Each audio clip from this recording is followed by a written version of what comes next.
bagenzi ubu dosiye yanje yakwiye. Bon ben ok sawa, turabe kwanza calendrier, turabe calendrier ama date limite ya ma université.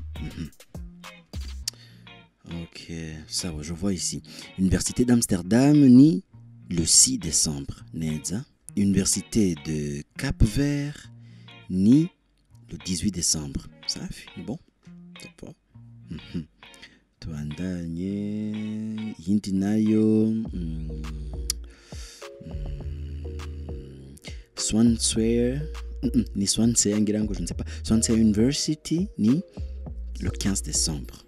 Ok neza cyane. Pour l'université d'Amsterdam il me faut une lettre de motivation sawa, CV sawa, lettre de recommandation canke attestation de réussite neza.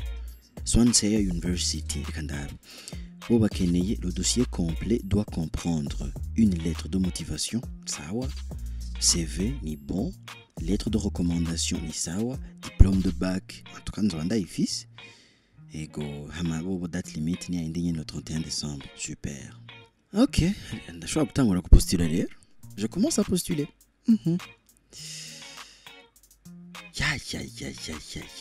Mon Dieu, quelle connexion. None bigenda gute ngo ade connexion nk'iyi uno munsi kweri kandi ari nshaka postuler. Cyangwa nk'ubu yaba nayiko ndabigira ku munota wanyuma bimeze gute naca nkorora musoti. Imana ishimwe ahubwo ko nabitanguye kare. Ndashobora gufata umwanya. À retenir. Lorsque je postule aux différentes universités et aux offres de bourse possibles, il est important de 1. Prévoir que mon dossier soit complet avant la date butoir de dépôt. 2.